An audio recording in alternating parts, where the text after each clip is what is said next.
Ah, the 1970s, the decade of Vietnam, Watergate, the gas crisis, and Jimmy Carter. In terms of film, though, the 70s brought us some of the best films ever made. It's an outstanding decade, and one where many films were rightfully nominated for Best Picture. But of course, there's always room for more. Continuing with our idea from last video, we're going to go through the decade and list at least 5 films per year that could have been selected for Best Picture. Keep in mind, in these older years, the Academy had less than 20 categories each year, so it was tougher for films to get to double-digit nominations. Not impossible, but it was more common for films to only earn 3 or fewer nominations, so if it feels like we're stretching at times, that could be why.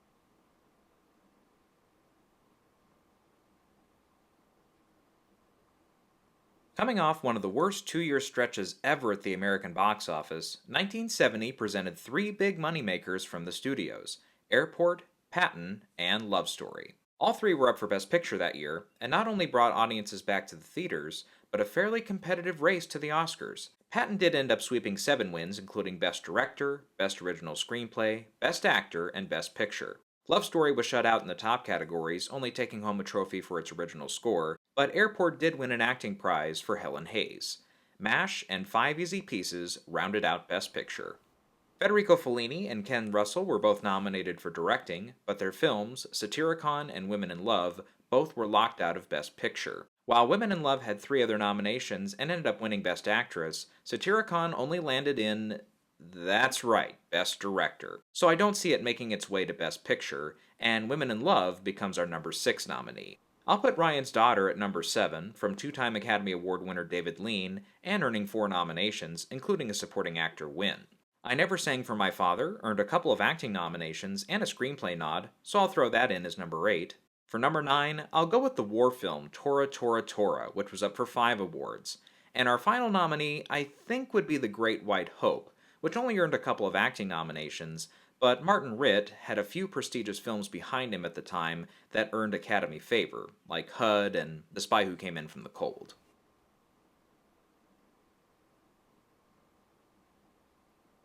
Following up the Patton win was William Friedkin's The French Connection in 1971, which took home 5 Oscars, including Best Director, Best Adapted Screenplay, Best Actor, and Best Picture. Fiddler on the Roof and The Last Picture Show tied French Connection with 8 nominations apiece, and were both up for Best Picture as well. Last Picture Show took both the supporting acting categories, while Fiddler on the Roof had to settle for 3 technical prizes. Nicholas and Alexandra and A Clockwork Orange also earned picture nominations. This year, only John Schlesinger was the odd man out in the director lineup. He was nominated for Sunday Bloody Sunday, which was also up for a couple of acting awards and screenplay. I see it being our clear number 6 nominee this year. What's not so clear, though, is the order of our next films. Koch and Klute, I think both would have been Best Picture nominees, Koch earning 4 nominations, including one for Walter Matthau for Best Actor, while Jane Fonda won Best Actress for Klute, which only otherwise earned a screenplay nomination. I think I'll place Koch just ahead of Klute.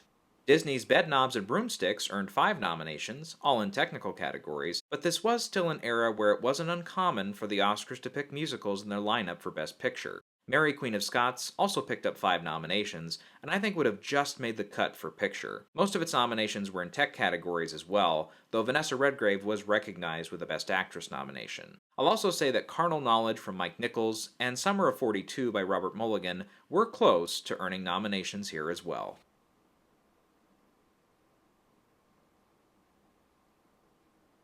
It was the year of Cabaret versus The Godfather. Both tied for most nominations at 10 apiece, but Cabaret swept the night, earning 8 wins, including Best Director and 2 acting wins. But when it came to Adapted Screenplay and Best Picture, The Godfather bested it. Also notable, of course, was Marlon Brando's win in Best Actor for the film, and more memorable was his refusal of the Oscar. And also something really neat, this was round 1 of 3 in the 70s, where Francis Ford Coppola and Bob Fosse had competing films. And even though it lost Best Picture, I declare Fosse the winner of round 1. You also had The Emigrants, Sounder, and Deliverance up for Best Picture. I'm actually going to skip the directing category for a second and go to The Poseidon Adventure as the number 6 nominee this year. Not only was it a huge moneymaker, but it landed 8 nominations, but was shut out of directing and Best Picture.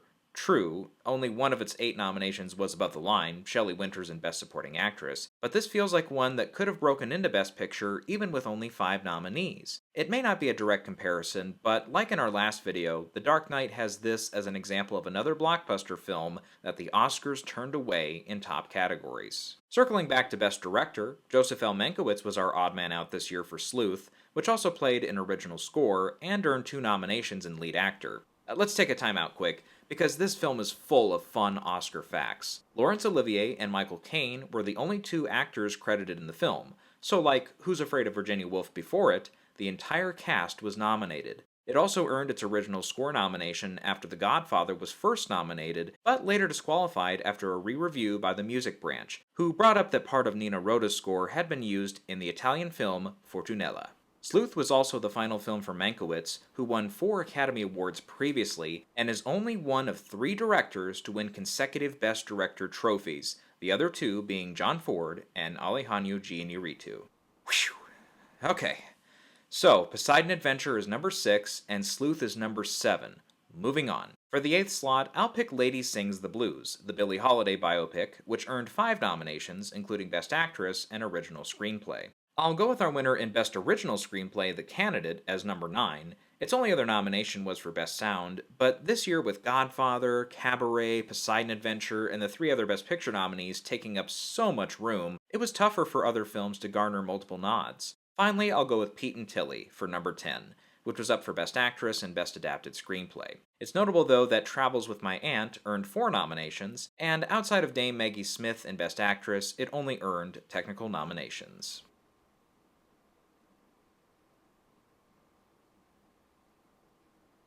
Another showdown year, The Sting vs. The Exorcist. Both were box office hits, and have become classics in their own right. Again, both tied for most nominations at 10, and it was The Sting that walked away with 7 Oscars, including Best Original Screenplay, Best Director, and Best Picture. Exorcist had to settle for Best Sound and Best Adapted Screenplay for wins.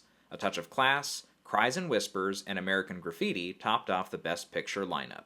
Bernardo Bertolucci was recognized as a Best Director nominee, but you guessed it, Last Tango in Paris was not a Best Picture nominee. It did earn Marlon Brando another nomination in Best Actor, though, and I think it would have been nominee number 6. Nominees 7 and 8 could go in either order, but it's The Last Detail and Paper Moon. Both played well with the acting branch, with 4 nominations combined for the films: Jack Nicholson, Randy Quaid, Madeline Kahn, and Tatum O'Neal, the latter of which won for Best Supporting Actress. Yes, it is worth mentioning that she remains the youngest Oscar winner at 10 years old. And both films also scored a nomination for Best Adapted Screenplay. For nominee number 9, I'll go with our Best Actor winner Jack Lemmon for Save the Tiger. It did score another acting nomination and a screenplay nod as well. For number 10, I'll go with The Way We Were, which did earn 6 Oscar nominations, but again, only one of those was for an above-the-line category, Barbra Streisand in Best Actress. The Paper Chase was close, though, with 3 nominations and an acting win, and Serpico was a screenplay and acting nominee as well, and could have made the cut.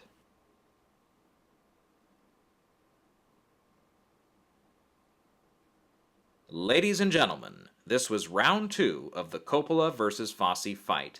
Coppola returns the favor this time with the knockout punch of The Godfather Part 2, a 6-time Oscar winner. Funny, one of those wins was for Best Original Score, where Nino Rota was nominated. Weird how he was disqualified 2 years previous in this category, even though Godfather Part 2 clearly reuses some material from its predecessor, the very thing that got him in trouble in the first place. Guess he and John Williams are the only 2 composers who can get nominated for doing the same themes multiple times in films. Fosse had Lenny this year, which was up for 6 nominations, but it didn't win any. So yeah, this was a clear win for Coppola. And outside of Best Original Score, the film also picked up competitive wins for its Adapted Screenplay, Supporting Actor, Director, and Film. It should be mentioned, though, that Chinatown actually went into the ceremony with a fair bit of momentum. It tied Godfather Part 2 for most nominations, Nicholson was the frontrunner for Best Actor, and no sequel had ever won Best Picture. But, as fate would have it, Nicholson would lose to Art Carney, of all people, Godfather 2 would win, and Chinatown had to settle for Best Original Screenplay only. The Conversation, another effort from Coppola, was also up for Best Picture, as was the highest-grossing film of the year, The Towering Inferno. Weird, Poseidon Adventure earned the same number of nominations, but was kept out of Best Picture that year.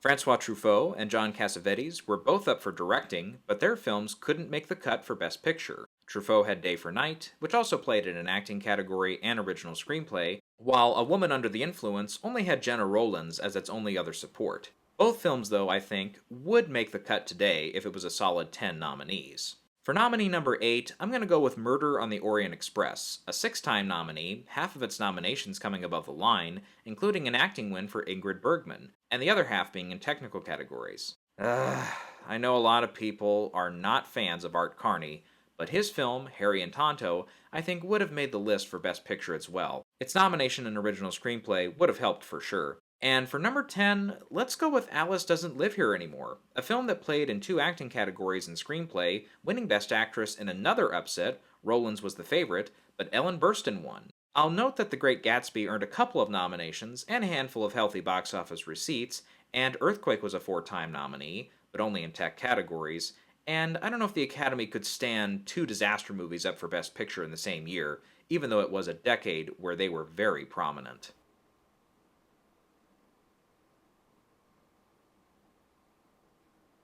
One Flew Over the Cuckoo's Nest dominated the 48th Academy Awards with 5 wins out of its 9 nominations, and yes, it was the most nominated film that year as well, taking home Best Director, Best Actress, Best Actor, Best Adapted Screenplay, and Best Picture. It was only the second film to capture that feat, the first coming 41 years earlier in It Happened One Night. Your other 4 Best Picture nominees were Barry Lyndon, Jaws, Nashville, and Dog Day Afternoon. There was a rare and now impossible feat in the Best Director race this year. Federico Fellini was nominated for Amarcord. However, the previous year, the film won the Best Foreign Language Film Prize. I looked into this, and I wasn't able to find any old Academy rules or anything that stated that it was okay for a film to be nominated one year, but its cast and crew had to wait and be nominated the next year. I don't know. It could have been something to do with when the film was scheduled to release in the United States. Anyways, let's just hold off on saying the film would have made the Best Picture lineup in 1975, since this is a one-off situation. Hell, maybe in this scenario we can say Spielberg was nominated ahead of Fellini. With that oddity out of the way, The Sunshine Boys would easily have been nominee number 6 for Best Picture this year. It won Supporting Actor and was up for 3 other Oscars, including Actor, Adapted Screenplay, and Best Art Direction. Number 7 would be Shampoo, which also earned 4 nominations, including a couple of acting nods and screenplay. Funny Lady would be my number 8, earning 5 nominations, all in tech categories, but being a follow-up to the Oscar-winning original wouldn't hurt either. For number 9, I'll go with The Man Who Would Be King, another 4-time nominated film, most of its support coming in the tech categories, one of which was Best Film Editing, but it did earn a screenplay nomination as well. I actually need to stop at 10, no competition otherwise, and say The Hindenburg would have been it. Seriously, after this, it was kind of a dead zone. Hindenburg, another disaster film, did earn 3 competitive nominations, and also scored 2 special Oscars for its achievement in visual effects and sound effects.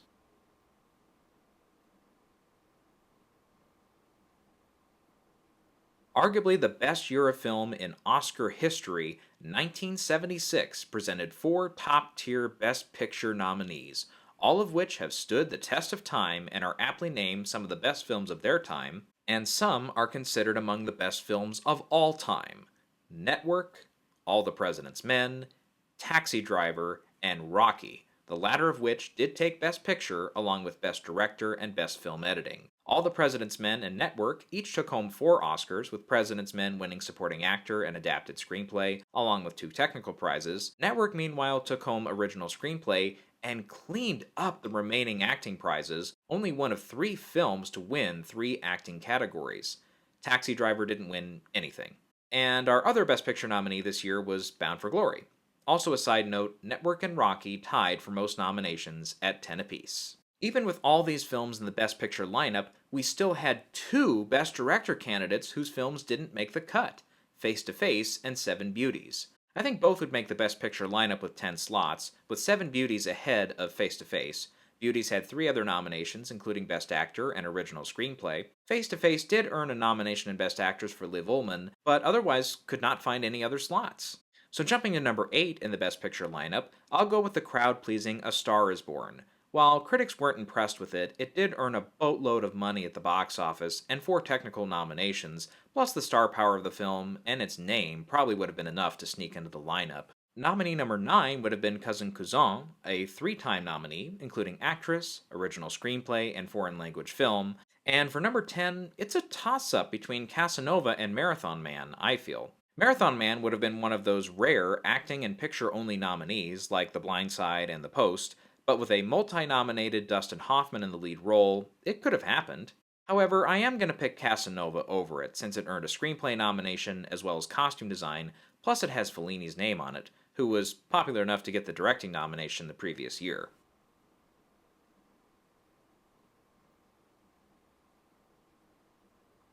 Ah, the year of Star Wars versus Annie Hall. While Woody Allen's Annie Hall might have gotten the last laugh with 4 wins, including Best Director, Best Actress, Best Original Screenplay, and Best Picture, Star Wars cleaned up with 6 competitive wins, and a special win for its sound design, even though it had already won the sound category. Amazingly, though, neither film led nominations. That honor was tied among Julia and The Turning Point, the latter of which is one of Oscar's biggest losers in history, with 11 nominations and no wins, tied with The Color Purple 8 years later. Julia, meanwhile, swept the 2 supporting acting categories and also won Best Adapted Screenplay. A pretty notable year for Oscar's 50th. The Goodbye Girl was our final nominee for Best Picture this year.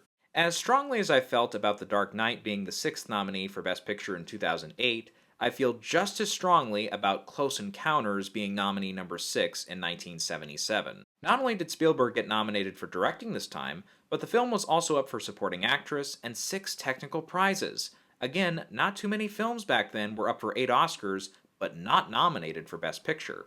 The next 3 films, though, can really go in any order. Any of them would have been happy to be nominated, but they were by no means guarantees. First up is Looking for Mr. Goodbar.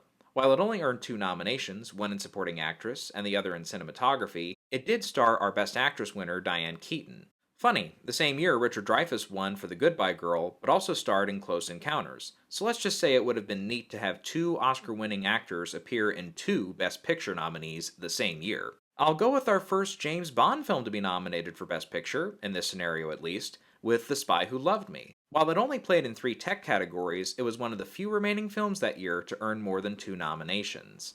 Then there's Equus, which played in 2 acting categories and screenplay, and is indeed our last film to earn more than 2 nominations. For number 10, I'm tempted to pick A Special Day, which only landed nods for Marcello Mastroianni and Best Foreign Language Film, but I am going to go with a film that would have been acting and Best Picture only, Saturday Night Fever. I think just the popularity of the film, and the fact that it could have owned the Best Original Song category with all the Bee Gees singles, they had 4 songs to choose from and not one of them could get in, would have been enough to get it over the hump. Plus, it's not like A Special Day was from Godard or Truffaut or Fellini, any of those household names from a European country.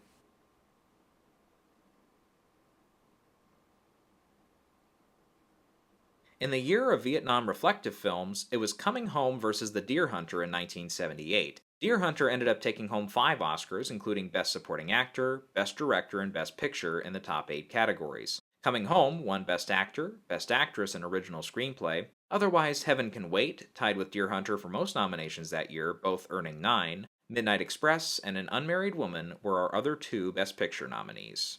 Our latest casualty in the nominated for director but not picture sweepstakes was the Best Director winner from the previous year, Woody Allen, who was nominated for Interiors. A 5-time nominee without Best Picture, it easily would have been number 6. It was up for directing, 2 acting categories, screenplay, and art direction. For number 7, let's go with Days of Heaven, a 4-time nominee, all in tech categories, and even though Terrence Malick hadn't gotten his auteur status as of yet, coming from him doesn't hurt. Number 8, I'm going to go with one of the 2 highest grossing films of that year, Superman, which was up for 3 tech categories, one of which was Best Film Editing, and it picked up a special Oscar for visual effects. Same time next year was another 4-time nominated film, though 2 of its nominations came from above the line, Ellen Burstyn for Best Actress and Best Adapted Screenplay.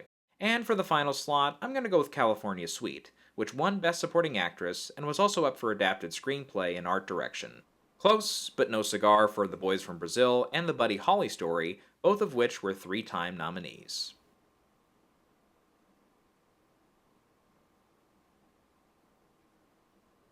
The final year of the decade brought us round 3 of Coppola vs. Fosse, with Coppola offering Apocalypse Now and Fosse having All That Jazz. However, the twist this year is that neither of our competitors had the tie-breaking win in this boxing match. Both of them lost to Kramer vs. Kramer, which took home 5 Oscars, including Best Director, Adapted Screenplay, 2 acting wins, and Best Picture. All That Jazz did tie with Kramer, though, for most nominations at 9 each. So, the question remains, who wins the Fosse vs. Coppola battle? Well, you could give the edge to Fosse, since All That Jazz ended up winning 4 tech categories, whereas Apocalypse Now only earned 2 trophies that night, and Coppola's film earned 1 fewer nomination in total. But I'm actually going to call this a draw since neither competitor won Best Director or Best Picture this year. So, yeah, I'll leave it up to the fans out there. Who really won? Fosse or Coppola? By the way, Norma Rae and Breaking Away, that rhymes, were our other 2 Best Picture nominees. La Cage aux Folles, the film that was the basis for its American remake The Birdcage, was our lone Best Director nominee to lose out on Best Picture this year. It also earned nominations for Adapted Screenplay and Costume Design, but I'll call it nominee number 6 this year. Unlike the last few years, it's a lot easier and clearer which films would have been up for Best Picture with more slots this year. Number 7 would have been The China Syndrome, which was up for 4 Oscars, including Best Actor, Best Actress, Original Screenplay and Art Direction. Best Picture would easily have been its 5th nomination. Let's go with Being There for number 8. While the Oscars only ended up giving it 2 acting nominations, it was a 6-time Golden Globe nominee that year and a 4-time BAFTA nominee as well. For number 9, I'll pick And Justice for All, another film that earned only 2 nominations, but Best Actor and Original Screenplay are 2 of the top 8 categories. And for number 10, let's make it 3 years in a row for Woody Allen to have Best Picture nominees with Manhattan. Yeah, I know it only earned an acting nomination and original screenplay, but with the popularity of Allen being at its arguable peak here in the late 70s, I'll give him the edge over another film up for multiple nominations that year, The Rose. That one is really tough to leave off since it was up for not 1 but 2 acting prizes, Best Sound and Best Film Editing. But don't worry, Mark Rydell would have better luck a couple years later with On Golden Pond. So, that wraps up the 70s. Next time, we'll dig into the 1990s.